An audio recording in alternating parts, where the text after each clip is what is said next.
जय श्री कृष्णा। एक आदमी रेगिस्तान से गुजर रहा था, लगातार बुड़बुड़ाते हुए, कितनी बेकार जगह है ये, बिल्कुल भी दूर दूर तक हरियाली नहीं है और हो भी कैसे सकती है। यहाँ तो पानी का नामो निशान भी नहीं है कहीं। तपती रेत पर वो आदमी जैसे जैसे आगे बढ़ रहा था, उसका गुस्सा भी बढ़ता जा रहा था। अंत में वो आसमान की तरफ देखते हुए, झल्लाते हुए बोला, क्या भगवान, आप यहाँ पानी क्यों नहीं देते? अगर यहाँ पानी होता तो कोई भी यहाँ पर आकर पेड़ पौधे उगा सकता था और तब ये जगह कितनी खूबसूरत लगती और बन जाती।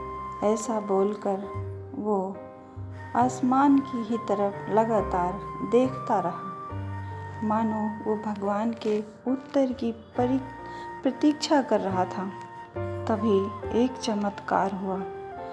नज़र झुकते ही उसे सामने एक कुआं नज़र आने लगा। वह उस इलाके में बरसों से आ जा रहा था, पर आज तक उसने वहाँ कोई कुआं नहीं देखा था। वो आश्चर्य में पड़ गया, दौड़कर उस कुएं के पास गया। कुआं तो लबालब पानी से भरा था। उसने फिर से सर उठाकर एक बार आसमान की तरफ देखा और पानी के लिए धन्यवाद करने की बजाय बोला, पानी तो ठीक है, लेकिन इसे निकालने के लिए भगवान कोई तो उपाय होना चाहिए। उसका ऐसा कहना ही था कि उसे कुएं के बगल में पड़ी रस्सी और बाल्टी भी दिख गई। एक बार फिर उसे अपनी आंखों पर यकीन नहीं हुआ। वह कुछ घबराहट के साथ आसमान की ओर देखकर बोला, लेकिन मैं ये पानी ढूंढूंगा कैसे? तभी उसे मालूम होता है, उसे पीछे से कोई छू रहा है। पलट कर देखा तो एक ऊंट उसके पीछे खड़ा था।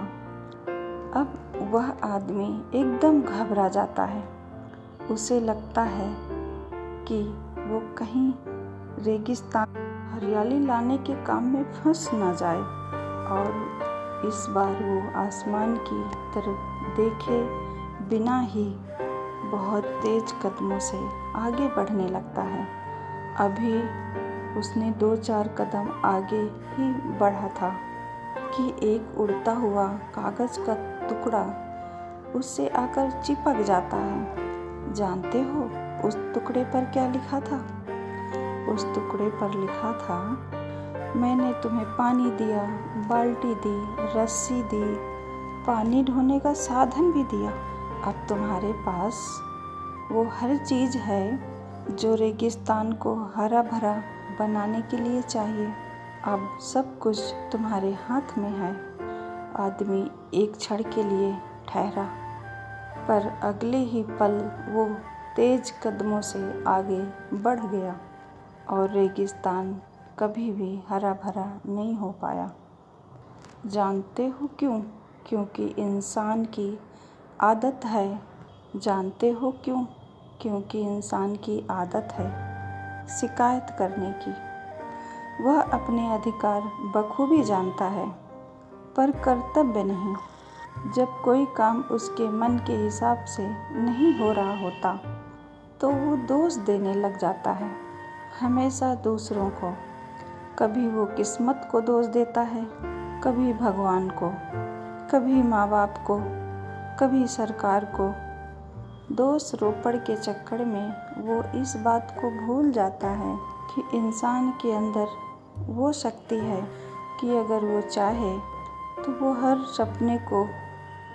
अपने हर सपने को पूरा कर सकता है, अगर वो चाहे। जय श्री कृष्णा। आपके भीतर बैठे परमात्मा को सत सत मेरा प्रणाम।